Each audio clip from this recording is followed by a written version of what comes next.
హరి ఓం శ్రీ గురుభ్యో నమ. హరి ఓం. కృష్ణం వందే జగద్గురుం.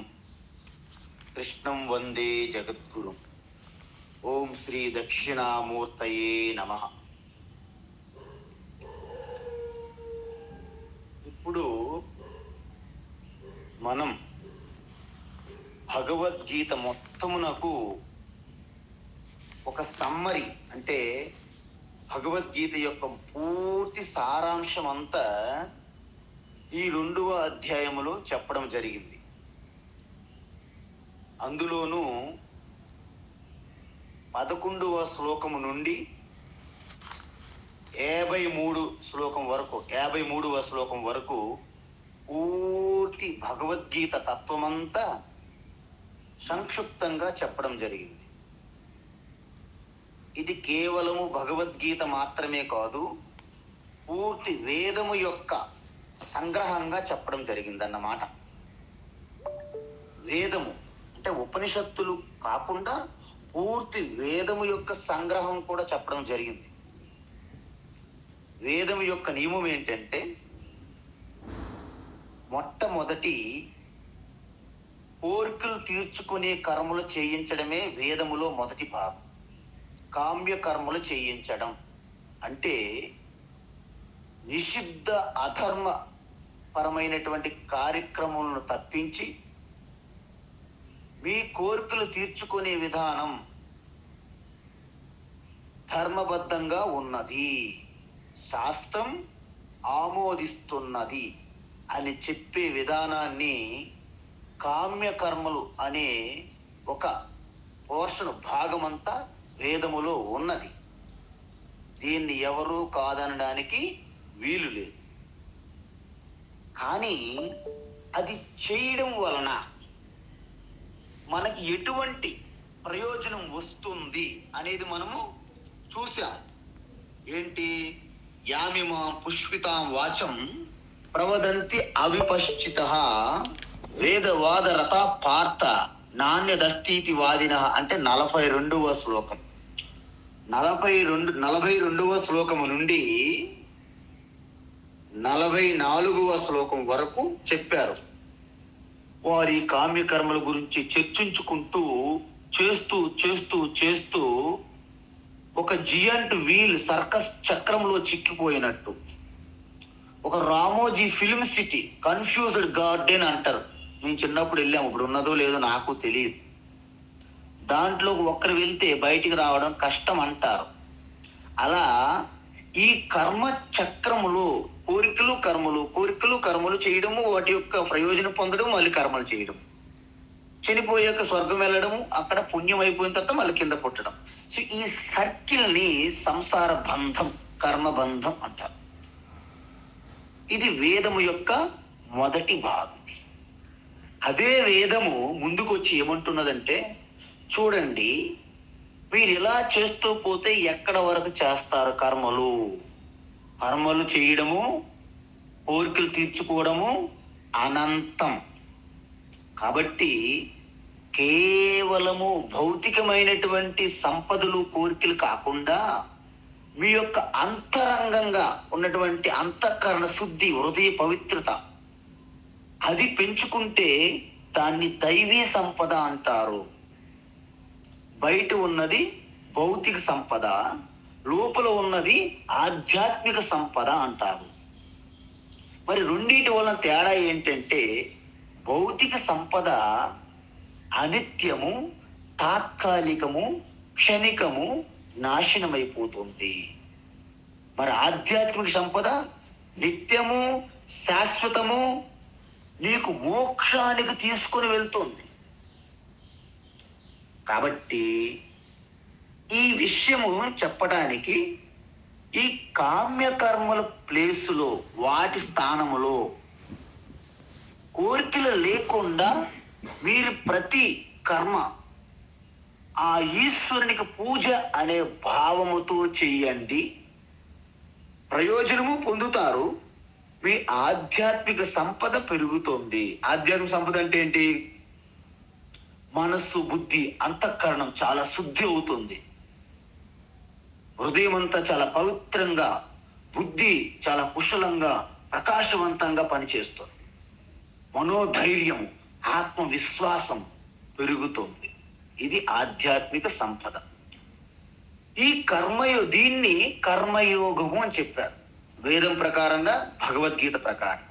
ఈ కర్మయోగము ప్లస్ భక్తి, ఈ రెండు కలిపి కర్మయోగ ఉపాసన కాండ అంటారు.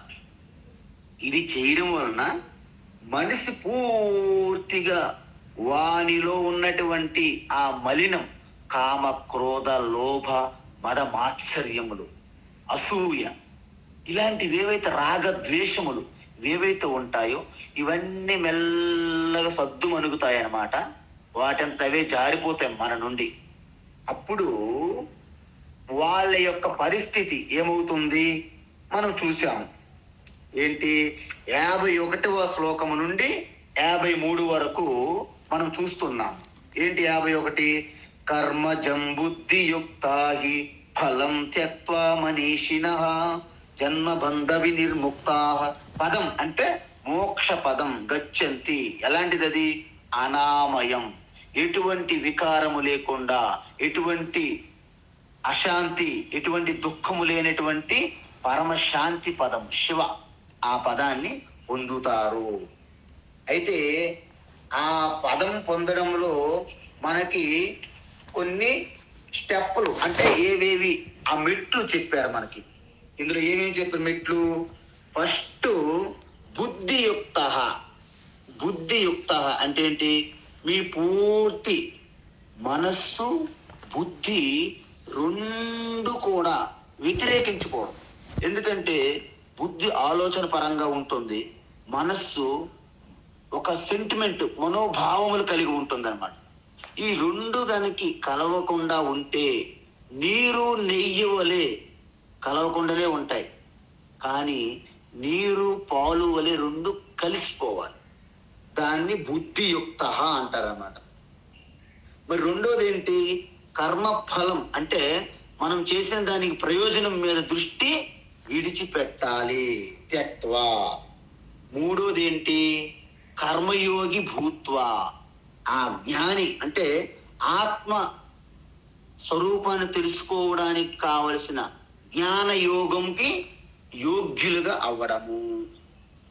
ఆ తర్వాత ఏమవుతుంది? ఇంకా ఎటువంటి దుఃఖము లేనటువంటి పరమశాంతి, అనంతమైనటువంటి శాంతిని పొందుతారు. మీకు ఒక చిన్న విషయం చెప్తాను చూడండి. మనము మన కింద, మన ఇంటి దగ్గరే, మన భూభాగములో, అంతర్భాగములో చాలా నీటి వనరులు పెట్టుకొని మనము బయట అనేక ప్లేసుల్లో, ప్రదేశాల్లో వెతుకుతున్నాం నీరు కోసం. కానీ ఎవరో ఒక ఇంజనీరు, ఎవరో ఒక బుద్ధిమంతులు వచ్చి, చూడండి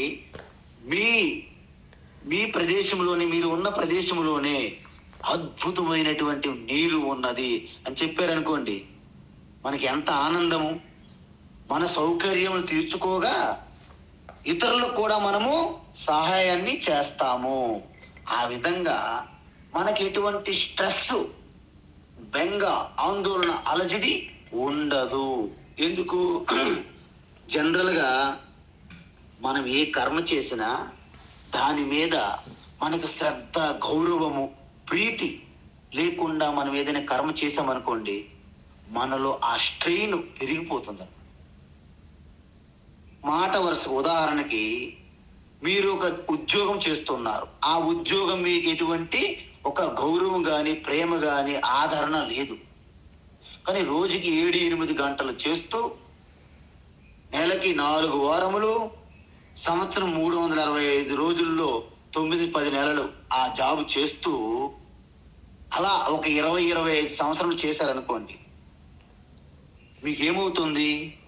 ఎటువంటి ఒక ఇష్టం లేకుండా, ఒక ప్రేమ, ప్రీతి, ఆదరణ లేకుండా ఆ ఉద్యోగం చేయడం వలన మీలో ఒక మానసికంగా ఒక నిరుత్సాహంతో కూడి పూర్తిగా మీ మానసికంగా, శారీరకంగా కూడా మీరు చాలా బలహీనలైపోతారు. దాని వలన మీ యొక్క ఆలోచన శక్తి కానీ, జ్ఞాపక శక్తి కానీ పోతుంది. అప్పుడు మీకు స్ట్రెస్ మేనేజ్మెంట్ అని కోర్సుల కోసం తిరుగుతాం బయట. అప్పుడు మనం ఏం చేస్తాము, stress management, distress your self అని బోర్డు పెడతారు వాళ్ళు. పెట్టి నోవటెల్ హోటల్లో, తాజ్ హోటల్లో ఎక్కడో పెట్టి మీకు ఒక 10,000 రూపాయలు ఫీజు వసూలు చేసి ఆ రోజు ఒక మంచి ఫుడ్ పెడతారన్నమాట. సో ఇవన్నీ సాటిస్ఫై చేస్తారు. కానీ భగవద్గీత మీకు ఉచితంగా చెప్తుంది ఈ స్ట్రెస్ మీరు ఎలా వదిలించుకోవాలి. ఈ స్ట్రెస్ అనేది మీ స్వరూపం కాదు. మీ స్వరూపము ఆ అనంతమైనటువంటి ఆనందానికి మూలము మీ స్వరూపము, అనంతమైన ప్రేమకి మూలము మీ స్వరూపము, శాంతికి మూలం. కాబట్టి దాన్ని మనం ట్యాప్ చేయాలి. ఎలాగైతే ఆ నీరు కోసం బయట వెతికారో కిందే ఉన్నటువంటి నీరు ఎలాగైతే తెలుసుకోలేదు, అలాగా మన స్వరూపము, నేను ఎవరు, నా స్వరూపమే ఆనందం, ప్రేమ కదా. నేను బయట మీరు నన్ను ప్రేమించండి, మీరు నన్ను ప్రేమించండి అనుకోవడము, ఆ బెగ్గింగ్, అడుక్కోవడం అనేది పోతుంది అనమాట. ఎందుకు? బయట ఆధారపడడం అనేది మన యొక్క, ఇప్పుడు చూసారా కూటమి పార్టీలు ప్రభుత్వాన్ని ఏర్పడతాయి, కొన్ని పార్టీలు కలిసి. అది ఎలాంటి పరిస్థితి అంటే వాటి మధ్య ఎటువంటి గ్యారంటీ లేదు, భరోసా లేదనమాట. ఎప్పుడు ఎవరు బ్లాక్మెయిల్ చేసి విడిపోతారో తెలియదు. అలాగా మన ప్రేమ శాంతి కోసం ఇతరుల పైన ఆధారపడితే ఈ కోయిలేషన్ గవర్నమెంట్ మాదిరిగానే ఉంటదన్నమాట. కాబట్టి మనం ఎప్పుడు కూడాను ఈ లోకం మీద ఆధారపడి ఇప్పటి వరకు నేను చాలా దుఃఖాన్ని పొందాను అనే అనుభవం అనుకున్నది.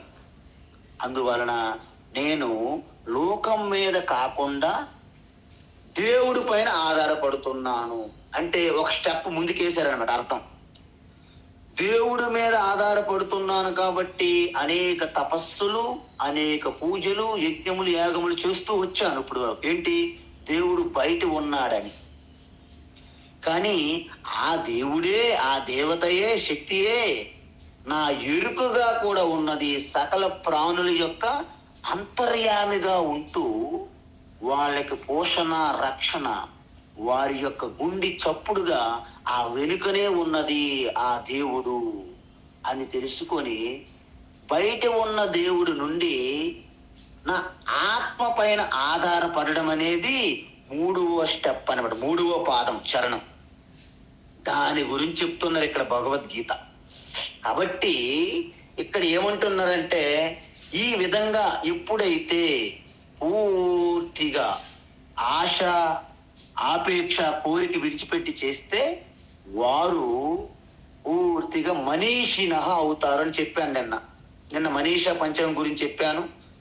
ఆ ఆత్మతత్వం తెలుసుకుని పూర్తిగా జన్మ మరణం 2 కూడా అశాశ్వతమైనవి, అనిత్యములు, తాత్కాలికములు. అవి స్వప్నంలో మనం పుట్టి చనిపోయేవి ఎలా ఉంటాయో, సముద్రములో పుట్టిన కెరటములు, అలలు ఏ విధంగా పుట్టి కొంత సమయం ఉండి నీటిలో ఎలా అయితే కలిసిపోతాయో, నా ఎరుకలో ఈ జన్మ వచ్చింది శరీరము, కొంత సమయం ఉంటుంది, మళ్ళీ నాలోనే కలిసిపోతుంది. అంటే చూసారా, జన్మ మరణం అనేది అది ఒక రకమైనటువంటి మానసికమైనటువంటి భావనే తప్ప వాటికి ఉనికి లేదు, వాటికి యథార్థత సత్వం లేదు, సత్తా కూడా లేదు. కాబట్టి వాటిని అంటే అనిత్యమైనటువంటి శరీరాన్ని వాడుకొని నిత్యమైన శాశ్వతమైనటువంటి ఆ విష్ణోహో పరమం పదము, శాశ్వతమైనటువంటి మోక్ష పదాన్ని పొందడానికి ఈ శరీరం అనేది ఒక వాహనం వలె మనకు ఉపయోగపడుతున్నది. మన కారు మనకి ఎలాగైతే గమ్యానికి తీసుకెళ్ళడానికి ఉపయోగపడుతుందో, ఈ శరీరం అనే వాహనము కూడా మనకి ఆ విధంగానే మన గమ్యమైనటువంటి ఆత్మస్వరూపంలోకి తీసుకెళ్తుంది. ఎలా? ఈ శరీరం అనేది ఒక రథము లాంటిది, కారు లాంటిది. మన ఇంద్రియములు ఉన్నాయి, కళ్ళు, చెవులు, ముక్కు, నోరు, అవి వాటికి గుర్రములు లాంటివి. మన మనస్సు ఉన్నది, అవి కళ్యములు లాంటిది, కళ్యము లాంటిది అన్నమాట. అయితే మనకి ఈ యుక్తమైన సమత్వమైన బుద్ధి ఉంది కదా, అది సారథి. ఆ సమత్వ బుద్ధి, ఆ యుక్త మనస్సు బుద్ధికి మంచి కోఆపరేషన్గా ఉన్నటువంటి సమత్వ బుద్ధి సారథి. ఆ సారథి మనకి గమ్యస్థానానికి చాలా చక్కగా తీసుకెళ్తున్నారు. అయితే మరి ప్రయాణించే యజమాని ఎవరు? నేను అహంకారం అనే జీవాత్మ ఏదైతే ఉన్నదో, నేను బుద్ధి, మంచి వివేకమైన బుద్ధి డ్రైవర్ ద్వారా నేను అనే ఎరుకులోకి ప్రయాణిస్తున్నాను.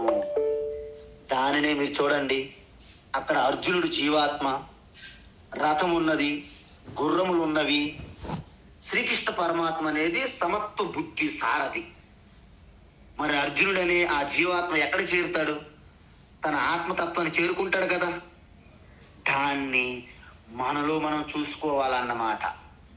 కాబట్టి ఈ విధంగా ఆ చేరుకున్నటువంటి ఆ పరమపదము చేరుకున్న వారికి ఇంకా తెలుసుకోవాల్సినవి అనే విషయాలపైన కానీ, ఇప్పటికే తెలుసుకున్న విషయాలపైన కానీ పూర్తి శ్రద్ధ, కోరికలు ఏమీ లేవు, జారిపోతాయి అన్నమాట. అయితే ఎప్పుడైతే జారిపోతాయో ఆయన పూర్తిగా ఒక నిశ్చలమైనటువంటి స్థితికి వస్తారు. నిశ్చలమైన స్థితి అంటే ఏంటి?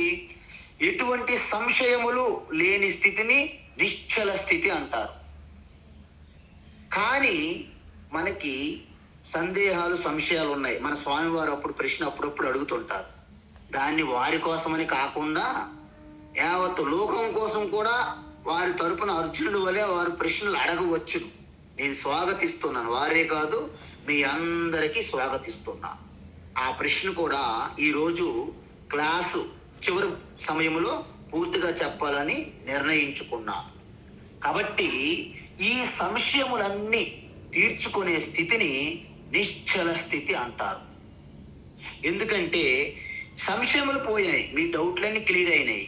అయినప్పటికీ మీరు ఆత్మస్థితిలో ఉండలేకపోతున్నారు. ఎందుకు? ఎందుకంటే మనకి కొన్ని జన్మల నుండి ఈ జన్మలో కూడా మనం చేస్తూ వచ్చినటువంటి ఏవైతే కర్మలు, పనులు ఉన్నాయో వాటి యొక్క సూక్ష్మమైనటువంటి వాసనలు మనలో ఉంటాయన్నమాట.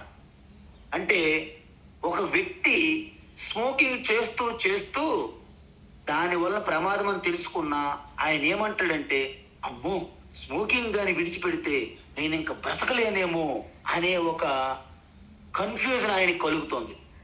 అంటే స్మోకింగ్ తాగక ముందు కూడా ఆయన ఉన్నాడు, కానీ అలాంటి ఒక కన్ఫ్యూజన్ అంటే ఒక భయం కలుగుతుంది. దానిని విపర్యయ లేదా విపరీత భావన అంటారు. అంటే అలవాటు అనమాట. మీకు చిన్న కథ చెప్తాను, పెద్ద కథలు చెప్పడానికి టైం ఉండదు మన క్లాసుల్లో. ఒక రాజుకి చాలా రోజుల నుండి ఒక పుత్రుడు జన్మించాడు, చాలా రోజులకి. అయితే దొంగల ముఠా వచ్చి ఆ రాజకుమారుడిని కిడ్నాప్ చేసుకుని వెళ్ళిపోయారు.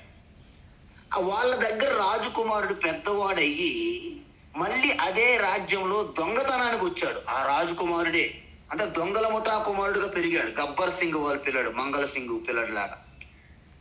ఎప్పుడైతే రాజ్యములో మళ్ళీ దొంగతనానికి వచ్చారో ఈసారి సైన్యం పట్టుకుంది ఆ రాజకుమారు, ఆ సేనాపతిని, ఆ దొంగల ముఠా నాయకుడిని. అక్కడ మహామంత్రి చూసేసరికి ఆయనకు ఒక పుట్టుమచ్చ ఉన్నది ఆ యువకుడికి. అయితే రాజకుమారుడు చిన్నప్పుడు ఏ పుట్టుమచ్చ ఉన్నదో అదే పుట్టుమచ్చగా ఆయన గుర్తించారు. అయితే నువ్వు దొంగల ముఠా బిడ్డవు కాదు నాన్న, నువ్వు మా యొక్క మహారాజు యొక్క పుత్రుడువు. నో లేదు లేదు, నేను మంగళ సింగయ్య, మంగళ నరసమ్మ వాళ్ళ పుత్రుడు అని ఆయన వాగ్వాదం చేస్తున్నాడు. అయితే వారి తల్లిదండ్రులకు వెళ్ళారు, అడిగారు, వారు ఒప్పుకున్నారు. చివరికి నువ్వు యువరాజు కావాలి అని ఒప్పించారు. ఒప్పుకున్నారు అందరూ. ఆయన యువరాజుగా అలాగ అసలు భావన రావట్లేదు. ఎందుకంటే గత 25 సంవత్సరాల యువకుడుగా మొత్తం దొంగల ముఠాలో గొప్ప నాయకుడిగా ఉన్నటువంటి ఆయన యొక్క అలవాట్లు ఒక్కసారిగా విడిచిపెట్టలేకపోతున్నాడు. అయితే మరి ఏం చేయాలి? ఆయనకి యువరాజుగా అలంకారం చేస్తున్నారు రోజు. అలాగా ఆ యొక్క ప్యాలెస్ బంగ్లాలో నడుస్తూ ఉన్నాడు. చుట్టూ వజ్రములు, వైడూర్యములు, బంగారం, కిరీటములు ఉన్నాయి. నడుస్తూ నడుస్తూ ఆ రాజకుమారుడుగా కొత్తగా అయ్యాడు. ఇప్పుడు కొత్తగా అయిన రాజకుమారుడు, అంతకుముందు దొంగల ముఠ నాయకుడి కదా. ఇలాగ నడుస్తూ నడుస్తూ తన చెయ్యి ఆ వజ్రం ఏదైతే పెట్టారో అటువైపు ఇలా చెయ్యి వెళ్ళి దొంగతనం చేయడానికి చెయ్యి వెళ్ళిపోతుంది ఆయనకి. మంత్రి అన్నాడు, చూడు నాయన, నువ్వు యువరాజు, ఈ రాజ్యమే నీ సంపద, నువ్వు ఇప్పుడు ఇలా దొంగతనం చేయడం అవసరమా నీకు? తప్పైపోయింది, క్షమించండి మహామంత్రి అంటాను. పాపం ఆయనకి కూడాను స్వతహాగా అలాగ దొంగతనం చేయాలని లేదు, అది అలవాటు అనమాట. కాబట్టి మనము కూడా అనేక జన్మల నుండి ఈ యొక్క నేను సంకుచితమైన వాడిని, నేను పరిచ్ఛిన్నమైన వారిని, నాకు సుఖము దుఃఖము ఇవి కలుగుతున్నాయి, నా పరిస్థితి ఇంతే, నాకు ఇంతే ఆదాయము, నాకు శాంతి లేదు, నాకు సుఖం లేదు, ఇవి అలవాటు పడిపోయాం బాగా మనం. కానీ కృష్ణ పరమాత్మ వచ్చి ఏమంటున్నాడంటే, చూడు నాయన, నీ స్వరూపం ఆనంద సాగరం, అది ఎన్ని బిందులు తోడినా తరగని ఆనందం నీలోన బీజంగా ఉన్నది, దాన్ని ప్రకటింప చేసుకోవాలి అని చెప్తున్నాడు ఆయన మర్రు అని. మనమేంటి అది రాజకుమారులా చెయ్యి వెళ్ళిపోతుంది అటు, ఎందుకంటే అలవాటు కదా. కాబట్టి వీటిని పోగొట్టుకోవాలంటే మనం ఏదైతే తత్వాన్ని తెలుసుకున్నామో దాన్ని పదే పదే పదే పదే పదే పదే చింతన చేయడాన్ని నిధిధ్యాసనము అంటారు. ఆ నిధిధ్యాసనం చేసినప్పుడు నేను స్వతహాగానే నేనే ఆత్మారామ అనే అనుభూతి మీకు కలుగుతుంది. అప్పుడు మీరు అయితే అప్పటికే ఇంకే టెంపుల్కి వెళ్ళొద్దా స్వామి? వెళ్ళాలి. ఎందుకు వెళ్ళాలి?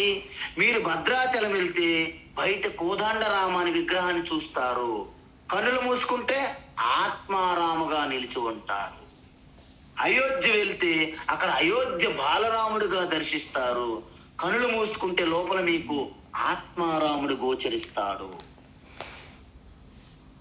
మీరు ముక్తినాథ్ వెళ్తారు, పశుపతినాథ్ చూస్తారు, సోమనాథ్, బద్రీనాథ్, కేదార్నాథ్, జగన్నాథ్, కైలాసనాథ్, అన్ని నాథులను మీరు చూస్తూ లోపల కూడాను మీరు చాలా ధైర్యంగా, పక్కాగా, నిశ్చయంగా, ఖచ్చితంగా చిదానంద రూప శివోహం శివోహం అని చెప్పుకుంటారు.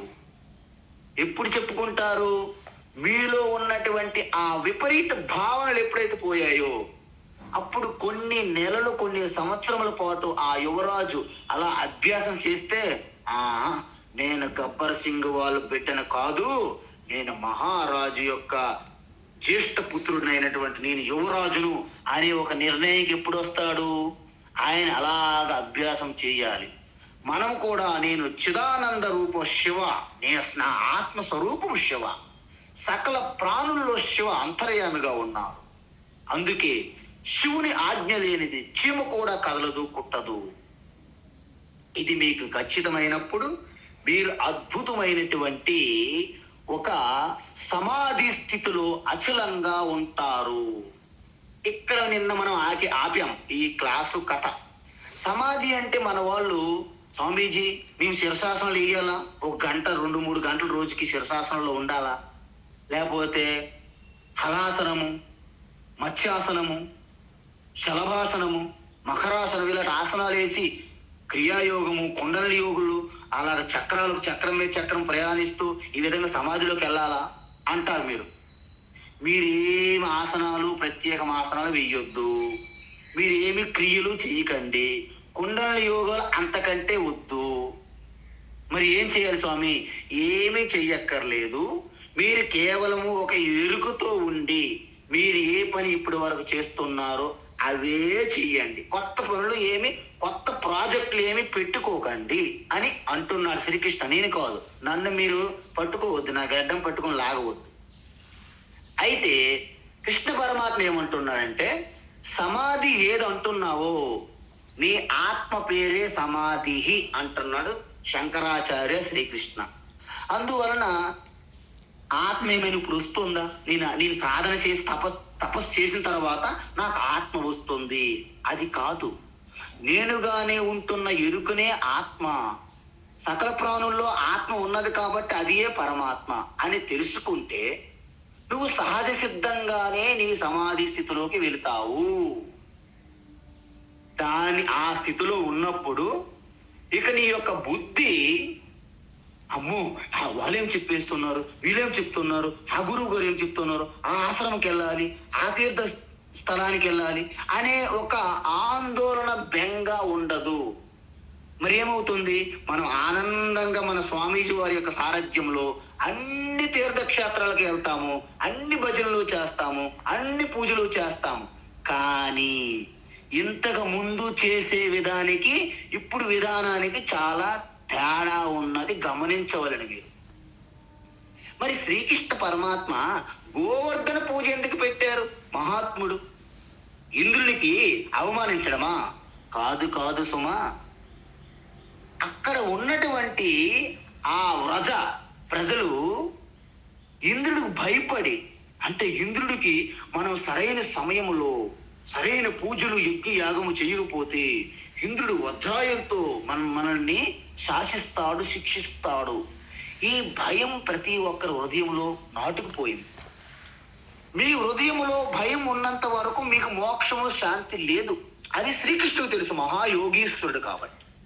అందువలన వీళ్ళ హృదయం నుండి భయం తీస్తే తప్ప వీళ్ళకు మోక్షం లేదు అని, ఓకే మనము ఇంద్రునికి పూజ యజ్ఞము చేయడం లేదు. ఒక్కసారి చూసారా ఎంత ఉపశమనం, ఎంత భయం పోయింది. మరి ఇంద్రుడు మనల్ని మనల్ని ఊరుకుంటాడా? మనల్ని సర్వనాశనం చేస్తాడు కదా. ఆయన మనకి ఏమీ చెయ్యలేడు. అబ్బో ఇదొక పెద్ద సహాయం. ఎందుకు చెయ్యలేడు?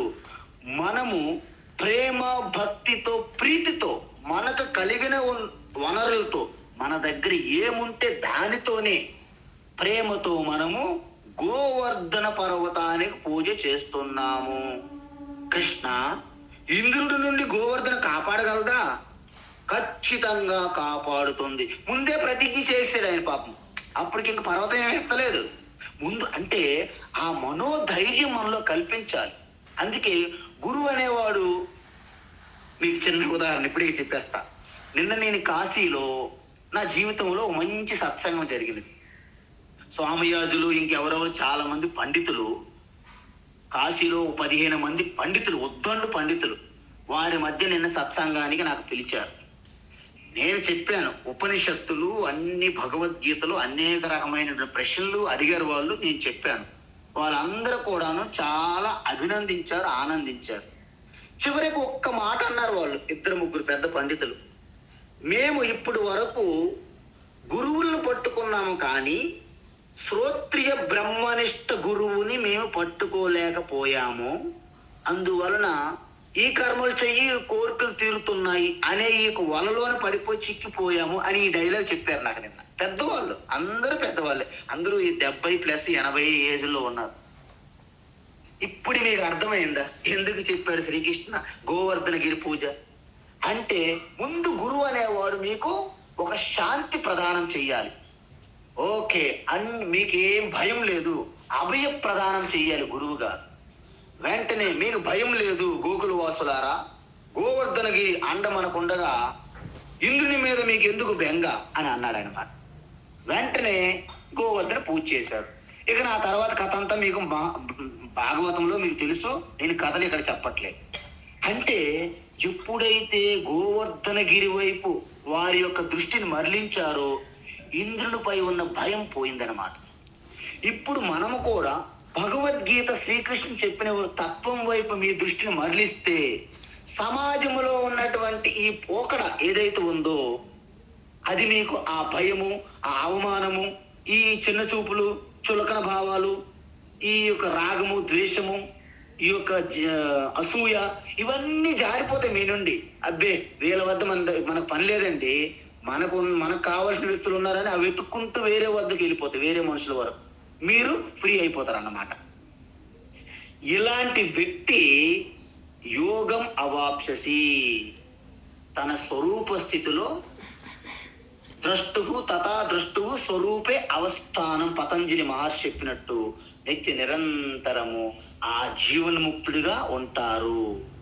సమయం వచ్చినప్పుడు శరీరము, ఆ ప్రారంధ కర్మ అయిపోయిన తర్వాత శరీరము ఆయన నుండి జారిపోయినప్పటికీ ఆ యొక్క సర్వవ్యాపి చైతన్య పరమాత్మలో లయమైపోయాక విదేహముక్తిగా ఉంటారు. ఆయనకి పేరు జీవన్ముక్త అంటారు.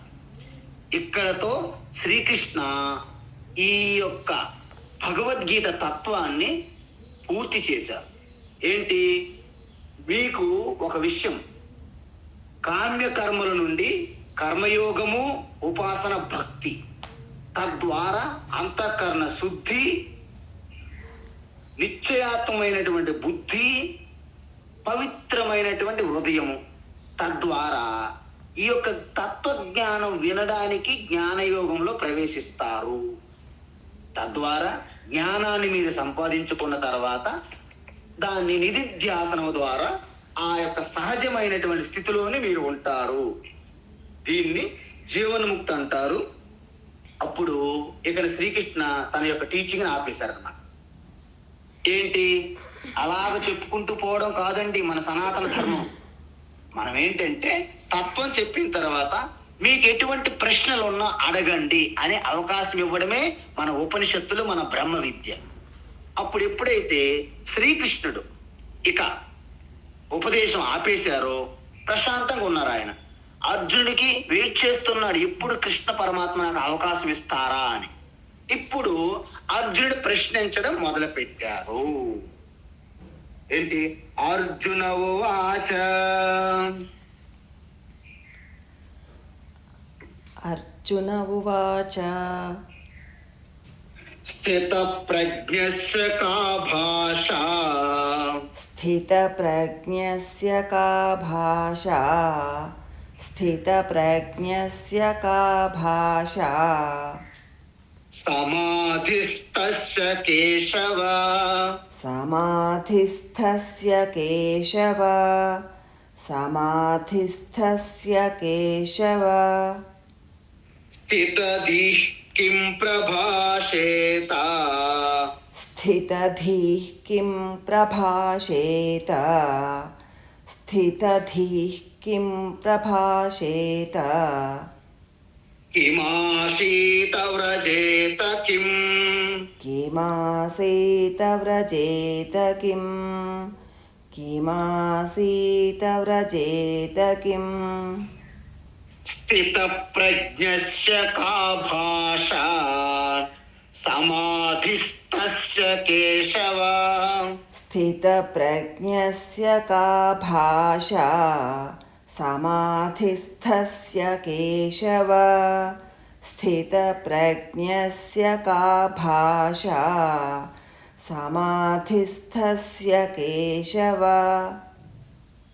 స్థితధీః కిం ప్రభాషేత కిమాసీత వ్రజేత కిం స్థితధీః కిం ప్రభాషేత కిమాసీత వ్రజేత కిం స్థితధీః కిం ప్రభాషేత కిమాసీత వ్రజేత కిం. ఇప్పుడు విచిత్రం ఏంటంటే అర్జునుడు చాలా ప్రాక్టికల్ పర్సన్ అండి. ఏదో శ్రీకృష్ణ చెప్పాడు, నేను శ్రీకృష్ణ దగ్గర భగవద్గీత విన్నాను, నేను అందరికి చెప్పుకోవచ్చు. చూసారా, నేను కురుక్షేత్రంలో భగవద్గీత అంటే జ్ఞానం అంతా శ్రీకృష్ణ దగ్గర నుంచి విన్నానండి. మొత్తం నా యొక్క ఇన్ఫర్మేషన్ అంతా నా దగ్గర ఉంది. ఎవరికైనా కావాలంటే చెప్పండి, పుస్తకం ప్రింట్ చేద్దాం, అందరికి పంచి పెడదాం. అలాంటి తత్వం కాదండి అర్జునుడిది. Be practical. కృష్ణ, నువ్వు చెప్పావు కరెక్టే, ఇది ఎంతవరకు వర్కౌట్ అవుతుంది, ఎంతవరకు వర్కౌట్ అవుతుంది, నాకేమైనా నా యొక్క నిజ జీవితంలో ఏమైనా పనికొస్తుందా, లేకుంటే నేను అందరూ చెప్పుకోవాలా? ద్రోణుడు, భీష్ముడు, కర్ణ దగ్గరికి వెళ్ళి, ఏ కర్ణ, ఇప్పుడే నేను కృష్ణుడి దగ్గర భగవద్గీత విన్నాను, నీకు తెలుసా, నీకు అవకాశం లేదు అని చెప్పుకోవడానికేనా అని అర్జునుడికి సందేహం కలిగి, కృష్ణ దీని యొక్క ప్రాక్టికల్ ప్రయోజనం ఏమిటి? జీవనముక్త అవుతారు అన్నారు కరెక్టే. ఆయన ఈ వ్యవహారంలో ఎలా ఉంటారు, ఆయన యొక్క లక్షణం ఏంటి, ఆయన వృత్తాంతం ఏంటి చెప్పు. ఏంటి? ఆయన పేరు కూడా అర్జునుడే పెట్టాడు, శ్రీకృష్ణుడు పెట్టలేదు. మీరు గమనించాలి ఇక్కడ. అంటే జీవనముక్తుడుగా ఉంటారు అని చెప్పాడు కృష్ణ. కానీ అర్జునుడు ఏమన్నాడు? ఆయనని స్థితప్రజ్ఞుడు అని పేరు పెట్టాడు. ఆ స్థితప్రజ్ఞుడి యొక్క లక్షణం ఏమిటి కృష్ణ? స్థిత ప్రజ్ఞస్య కా భాష. భాష అంటే మనం మాట్లాడే భాష కాదండి, మీరు గమనించాలి ఇక్కడ. ఇంతకీ స్థిత ప్రజ్ఞ అంటే ఏంటంటే మనకి శంకరాచార్య ఒక్క వాక్యం చెప్పారు, మీ అందరి దగ్గర చదివి మరీ చెప్పాలని నాకు అనిపించింది ఇవాళ. ఎందుకంటే స్థిత ప్రజ్ఞ అంటే మరి నాకు చాలా ఇష్టమైన పేరు, నా పేరు కూడా అదే, కాబట్టి మీరు అవకాశం ఇవ్వాలి మాకు. ఏమిటంటే స్థిత ప్రతిష్ఠిత అహం అస్మి పరం బ్రహ్మ ఇది ప్రజ్ఞ యస్య సహ స్థిత ప్రజ్ఞ అన్నారన్నమాట. అంటే ఎవరికైతే ఎటువంటి సంశయం లేకుండా, చలించకుండా, స్థిరత్వంతో కూడి, ఎటువంటి సందేహం లేకుండా నేనే పరం బ్రహ్మ, అహం బ్రహ్మాస్మి. మనం ఇవాళ ధ్యానంలో చేసాం చూసారా, చిదానంద రూప శివోహం. సహజసిద్ధంగా మీరు ఎవరండి, ఆధార్ కార్డులో డీటెయిల్స్ ఎలాగైతే మనం అడిగిన వెంటనే చెప్తామో అలా సహజంగా అహం పరం బ్రహ్మ అనే స్థితిలో ఉన్న వ్యక్తిని స్థిత ప్రజ్ఞులు అంటారు అని శంకరాచార్య వివరణ ఇచ్చారు. అయిపోయింది, అంతే, అంతవరకే మీకు చెప్పాను. ఓకే, అయితే ఏమంటున్నారంటే ఈ స్థిత ప్రజ్ఞులు ఏ విధంగా ఉంటారు, వారి లక్షణం ఏమైనా కొంచెము, వారి యొక్క చిరునామా అడ్రస్, ఏ విధంగా వాళ్ళు వ్యవహారం చేస్తారు. అయితే అదనమాట. ఇంకొకటి ఏంటి, స్థిత ప్రజ్ఞ అంటే స్థిర ప్రజ్ఞ అని కూడా అనొచ్చు. అంటే ఎటువంటి సంశయము లేని ఆ యొక్క నిశ్చయాత్మకమైనటువంటి నిలకడగా ఉన్నటువంటి ఒక స్థిరత్వంతో కూడి ఉన్నటువంటి ఆత్మస్వరూప తత్వంలో నిలిచి ఉండడాన్ని స్థిత ప్రజ్ఞ అంటారు. అయితే ఆ స్థిత ప్రజ్ఞకి ఇంకొక పేరు పెట్టాడు అర్జునుడు మళ్ళీ, సమాధిస్థస్య కేశవ. అంటే ఆయనకి ఇంకో పేరేంటి, సమాధిస్థ అని. అంటే ఇక్కడ సమాధి అంటే ముందే చెప్పాను, ముందు శ్లోకంలో మీకు చెప్పాను, సమాధి అంటే ఆత్మ. అందుకే పూజ్య స్వామి దయానంద సరస్వతి వారు మీ ఆత్మస్వరూపమే సమాధి కాబట్టి మీరు సమాధుల కోసము ఎక్కడెక్కడికో పిలిగ్రిమేజ్లు అంటే ట్రావెలింగ్లు చెయ్యొద్దు అని అర్థం. మన ఆత్మస్వరూపే చిదానంద స్వరూప శివ, నిర్వికల్ప సమాధి స్థితి మన ఆత్మ. అది నేనే అయ్యానండి ఇప్పుడు కూడా. ఇప్పుడు మీరు ఒప్పుకున్నా ఒప్పుకోపోయినా, తెలుసుకున్నా తెలుసుకోపోయినా, మన ఉత్తర భారతదేశం మహాత్ములు అంటారు, తుమ్ మానో నా మానో తుమ్ రామ్ హీ హై అంటారు ఆయన. అంతే, నువ్వు రాముడయ్యే ఉన్నావు, నువ్వు ఒప్పుకోపో అది నీ ఇష్టం అంటారు అన్నమాట వాళ్ళు మహాత్ములు.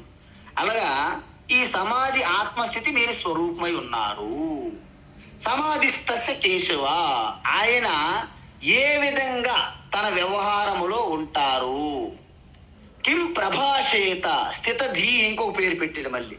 ఇక్కడ ధీహి అంటే జ్ఞానము. అంటే ఏంటి, స్థిరంగా ఆ జ్ఞాన స్వరూపంలో ఉంటూ ఏ విధంగా ప్రభాషేత, ఏ విధంగా మాట్లాడుతుంటారు వారు. ఈ విచిత్రం, ఆయన ఒక రోల్ మోడల్ కోసం వెతుకుతున్నాడు అర్జునుడు పాపం. అదే విధంగా కిం ఆసీత, వారు ఏ విధంగా ఆసనమై కూర్చుంటారు, ఎక్కడ ఉంటారు, ఏ విధంగా ఉంటారు, అసలు కూర్చుంటారా లేదా, ఏ విధంగా కూర్చుంటారు, అసలు మాట్లాడుతుంటారా లేదా, ఏ విధంగా మాట్లాడుతుంటారు. అదేవిధంగా కిం వ్రజేత కిం అంటే ఏ విధంగా కదులుతుంటారు, వెళ్తుంటారు, వస్తుంటారు. ఎంత ప్రాక్టికల్ అంటే చాలా ప్రాక్టికల్ అనమాట. మీ అందరికీ తెలుసో లేదో, మనం ఏమనుకుంటామంటే మహాత్ములు అంటే కాషాయ వస్త్రములు వేసుకొని పెద్ద జటలు ఉంటే వాళ్ళు మహాత్ములు, గెడ్డం బాగా పెంచి ఉంటే మహాత్ములు, లేకపోతే మంచి బొట్టులు ధరించారనుకోండి, ఒంటి అంతా మొత్తం ఒళ్ళు నిండా బొట్టులు పెట్టి మంచి దండం పట్టుకొని తిరిగారనుకోండి పెద్ద మహాత్ములు. లేకపోతే ఈ కుంభమేళాలో జరుగుతాయి, మొత్తం విభూతులు రాసుకొని నాగబాబా, నంగబాబా, అఘోర అంటారు. వీళ్ళంతా కూడాను శంకరాచార్య వీళ్ళకి ఏమన్నారంటే శబ్దజాలం మహారణ్యం చిత్త భ్రమణ కారణం. వాళ్ళందరికీ చిత్త మతి భ్రమించిందంట. ఎందుకంటే వాళ్ళకి సరైన గురువు లేరు. సరైన గురువు లేకుండా ఎవరైనా సరే సన్యాసం తీసుకున్నారో ఆ సన్యాసం అంత ప్రమాదం ప్రపంచంలో ఇంక వేరేది ఉండదు. అత్యంత భయంకరమైనది. ఎందుకంటే పూర్తి సమయం అంతా ఉంటుంది, టైం అంతా ఫ్రీ, ఏం చేయాలో తెలియదు. అందువలన ఏవో విచిత్రమైన చేష్టలు చేస్తూ డ్రగ్స్కి అలవాటు పడిపోయి బంగులు ఇవి అవి అనేక వికృత చేష్టలు చేస్తుంటారు ఈ యొక్క సాధులుగా ఉంటూ కూడా. మీకు తెలియదు, మనం హైదరాబాదు, మద్రాసు, బొంబాయి ఇలాంటి సిటీలో మనకి ఏం తెలుస్తుంది? మీరు వెళ్ళి హరిద్వార్, ఋషికేశ్, ఉత్తరకాశీ, గుప్తకాశీ, బద్రీనాథ్, కేదార్నాథ్ ఆ ఏరియాలో చూస్తే విచిత్రమైనటువంటి బాబాలు, సాధులు మనకు దర్శనమిస్తారు. ఒక్కొక్కరు చెట్టు కొమ్మలకు ఏలాడుతూ కింద ఉంటారు, పైన ఉంటారు, అనేక శిరశాసనాలతో అనేక వికృతమైన చేష్టలు చేస్తుంటారు. వాడు ఎక్కడో చెట్టు కొమ్మపై ఆలాడుతుంటాడు, కిందేమో ఒక వస్త్రం పరుస్తుంటాడు, ఇక్కడ దక్షిణలు అన్ని దాన ధర్మాలు చెయ్యండి అని. ఇంకొకడేమో అనేకమైనటువంటి నీ భూగర్భంలో వెళ్ళి కూర్చుంటాను, నాపై మన్ను కప్పండి అంటాడు. అనేక చేష్టలు చేస్తుంటారు అన్నమాట. ఎందుకు? వారికి సరైన గురువు లేరు. శాస్త్రం ఏ విధంగా చెప్పింది దాని ప్రకారంగా నడుచుకోవడానికి శాస్త్రం తెలియదు. శాస్త్రము గురువు చెప్పినటువంటి ఉపదేశం తెలుసుకొని నడుచుకోవడానికి గురువు లేడు, శాస్త్రము లేదు వాళ్ళకి. అందువలన ఈ విధంగా ఉంటారా ఏమా అని అర్జునుడు డౌట్. కాబట్టి దీని యొక్క ఇతివృత్తాంతము శ్రీకృష్ణుడు ఇప్పుడు సమాధానం ఇవ్వాలి. కాబట్టి ఈ సమాధానం ఇచ్చేది రేపు ఇస్తాము. ఇంతకీ మనకు అడిగిన ప్రశ్న సమాధానం ఇప్పుడు చెప్పాలి. అది కాబట్టి ఈ అర్జునుడి ప్రశ్నే మన ప్రశ్నే అనుకుంటూ అది రేపు వివరంగా వస్తుంది. ఇప్పుడు నిన్న మన స్వామివారు ఒక వాయిస్ మెసేజ్ పెట్టారు. ప్రశ్న ఏంటంటే, జన్మ గొప్పదా, మరణం గొప్పదా? జన్మనెత్తిన తర్వాత సాధన ఉత్తమమైన జన్మ కోసమా, ఉత్తమమైన మరణం కోసమా? ఉత్తమమైన జన్మ అంటే ఏమిటి? ఉత్తమమైన మరణం అంటే ఏమిటి? జన్మ అంటే సంపూర్ణమా, అసంపూర్ణమా? మరణం అంటే సంపూర్ణమా, అసంపూర్ణమా? స్వామీజీ గారు 10 ప్రశ్నలన్నీ కలిపి ఒక ప్రశ్నగా చెప్పేశారు వారు. విషయం ఏమిటంటే, ఇక్కడ మీకు నేను ఎలా చెప్పాలనేది ఆలోచిస్తున్నా. చాలా కింద మీద పడ్డాను యాక్చువల్లీ చెప్పాలంటే. వాస్తవానికి ఇది 2 విధాలుగా మనం చూడాలి. వ్యవహారిక దృష్టి, వ్యావహారిక జ్ఞానము, వ్యావహారిక సత్తా అంటారు. వ్యావహారిక దృష్టి అనేది శాశ్వతము కాదు, నిత్యము కాదు, కొంతకాలం పాటు ఉంటుంది. ఎలాగా? ఒక స్వప్నం మాదిరిగానే. అందుకే దీన్ని దీర్ఘ స్వప్నము అంటారు మహాత్ములు. ఇది స్వప్నమే, స్వప్నం లాంటిదే. కానీ మనం ప్రతిరోజు నిద్రలో కంటున్నటువంటి కళ కాదు. ఎందుకంటే అది మ్యాక్సిమం 1.5 సెకండ్స్ కంటే ఎక్కువ ఉండదు. 1.5 మినిట్స్ కంటే ఎక్కువ ఉండదు. అంటే 30 సెకండ్స్ కానీ, అంటే 30 సెకండ్లు కానీ, 40 సెకండ్లు కానీ, 50, 60, 70 సెకండ్లు, మ్యాక్సిమం 90 సెకండ్ల కంటే ఇంతవరకు ఏ స్వప్నము దాటి లేదంట టైం, యాజ్ ఫర్ సైన్స్ ప్రకారం. కానీ ఇది అలా కాదు కదా. అన్ని స్థాయిగా ఉన్నట్టు అనిపిస్తున్నాయి కదా. మన పనులు విడిచిపెట్టి పడుకొని మళ్ళీ ఉదయం వచ్చి మనం కంటిన్యూ చేస్తున్నాం. కాబట్టి దీనిని దీర్ఘ స్వప్నము అంటారు. మామూలు స్వప్నం కంటే భిన్నమైనది. అంత మాత్రాన ఇది సత్యం కాదు. మనం ఎలాగైతే స్వప్నం క్రియేట్ చేస్తున్నామో, నేను ఒక రోజు రాత్రి స్వప్నం క్రియేట్ చేసి దాంట్లోకి ప్రవేశించి నేను ఒక వ్యక్తిని అని భావిస్తున్నాను. ఎప్పుడైతే ఒక స్వప్నంలో నేను ఒక వ్యక్తిని భావించానో అప్పుడు కలిగే సుఖము దుఃఖము నాకే కలుగుతున్నాయని స్వప్నంలో నేను సంసారిగా దుఃఖించాను. స్వప్నంలో ఆ సంసార దుఃఖం ఎప్పుడు పోతుంది? స్వప్నం నుంచి మేల్కొన్నప్పుడే పోతుంది అది. కాబట్టి ఇప్పుడు ఈ వ్యావహారికమైన ప్రపంచము, ఈ జగత్తు సృష్టి ఉన్నది కదా, ఆత్మ దృష్టిలో అంటే పరమాత్మ దృష్టిలో ఇది స్వప్నం అన్నమాట. సో ఈ స్వప్నములో ఆత్మ ద్వారా 3 గుణముల ద్వారా మాయ ద్వారా సృష్టించినటువంటి ఈ దీర్ఘ స్వప్న ప్రపంచములో నేను ఒక వ్యక్తిని, నేను పుట్టాను, లోకం పుట్టింది అనే విధంగా మనం ఒక వ్యక్తిని మనము మమేకమై ఉన్నాము ఇప్పుడు.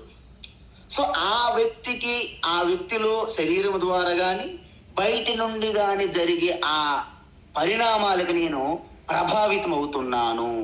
కాబట్టి నాకు సుఖ దుఃఖాలు కలుగుతున్నాయి. సో ఈ ఈ సంసారము నుండి నేను పూర్తిగా ఎప్పుడు బయటపడతాను? నేను శరీరము, మనసు, బుద్ధి ఏవి కాదు.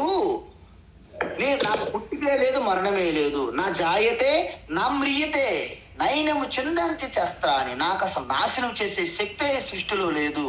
నేను ఎప్పుడు అజహ, నాకు పుట్టుక లేదు, అమరహ, నాకు మరణము లేదు అని తత్వజ్ఞానం పూర్తిగా ఎప్పుడైతే నిధిధ్యాసనము, శ్రవణము, మననము, నిధిధ్యాసనం ద్వారా మీరు వంట పట్టించుకుంటారో అప్పుడు నేను ఇప్పుడే పుట్టలేదు, ఇంకా పునర్జన్మ ఏంటి నాకు అనే ఒక సిగ్గు మనకు పుడుతుంది. ఇప్పుడు ఆ స్థితిలో ఉన్నప్పుడు అసలు ఇప్పుడు నేను పుడితే కదా మళ్ళీ నా పునర్జన్మ ఉండడానికి.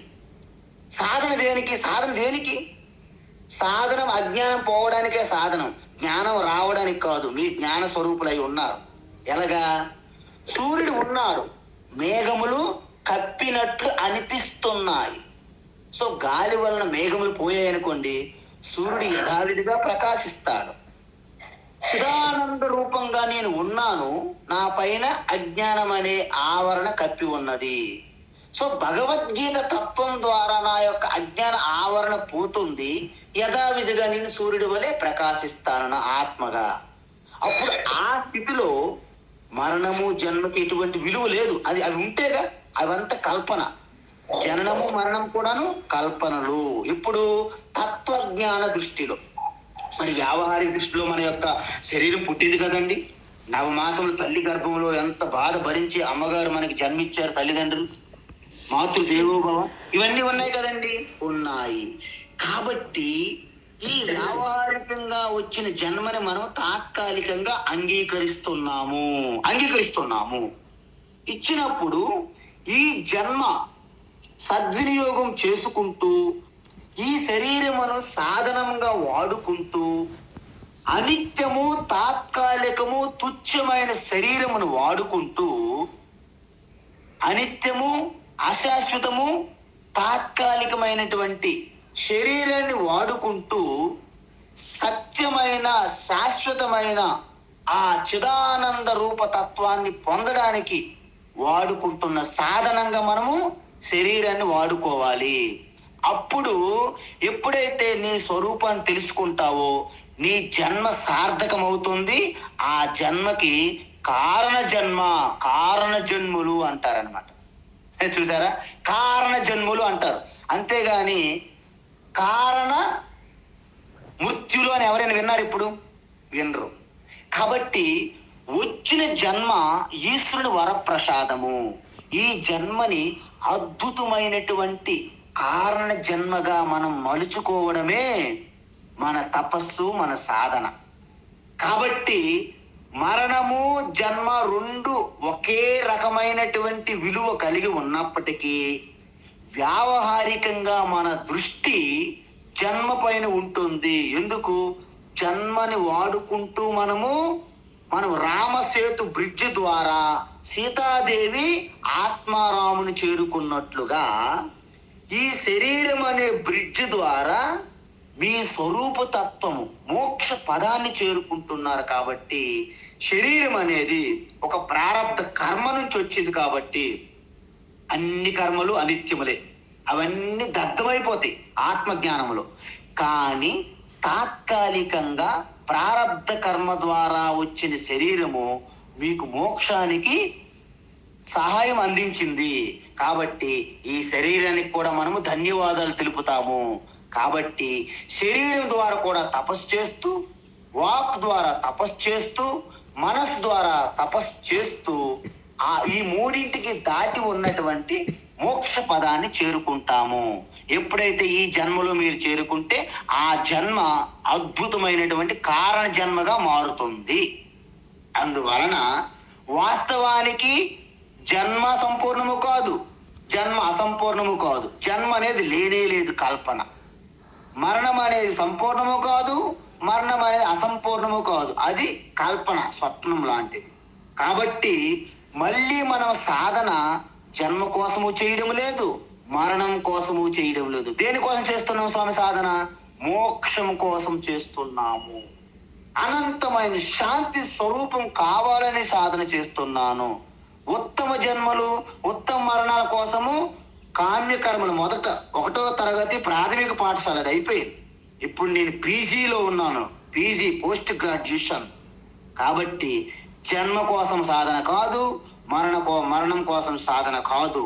కాబట్టి ఉత్తమమైన జన్మ ఎప్పుడవుతుందంటే మీకు వచ్చిన జన్మని వాడుకొని మోక్షాన్ని మీరు ఎప్పుడైతే అందుకుంటారో, మీ స్వరూపంలోకి మీరు ఎప్పుడైతే ప్రవేశిస్తారో ఆ జన్మకి కారణ జన్మ. మహాత్ములందరూ కారణ జన్ములే. నిజానికి చెప్పాలంటే మీరందరూ కారణ జన్ములే. ఎందుకు? మీకు మళ్ళా జన్మ మరణాలు లేవు. మీరు ఈ హైవ జన్మని ఇప్పటికిక్కడే మీరందరూ ముక్త పురుషులు. ముక్తం అంటే మీరు ముక్తులైపోయారని అర్థం. భగవద్గీత చదివిన తర్వాత మోక్షం పొందకుండా ఎవరు ఉండరు. ఆయన ప్రతిజ్ఞ, అది నాది కాదు. క్షిప్రం భవతి ధర్మాత్మా శశ్వశాంతిం నిగచ్చతి కౌంతేయ ప్రతిజానేహి నమే భక్త ప్రణశ్యతి. నా భక్తుడుగా నా తత్వాన్ని తెలుసుకున్న జ్ఞానులు నా స్వరూపాన్ని పొందుతారు. వారికి మళ్ళా జన్మ మరణం అనే చక్రంలో పడరు. ఇది నా ప్రతిజ్ఞ అని భగవాన్ ప్రతిజ్ఞ చేశారు 9వ అధ్యాయంలో. మెల్లగా అన్నీ వస్తాయి, అద్భుతంగా మనం చూస్తాం. కాబట్టి స్వామీజీ ప్రణాం. మీ ప్రశ్నకి సమాధానం చెప్పానని నేను భావిస్తున్నాను.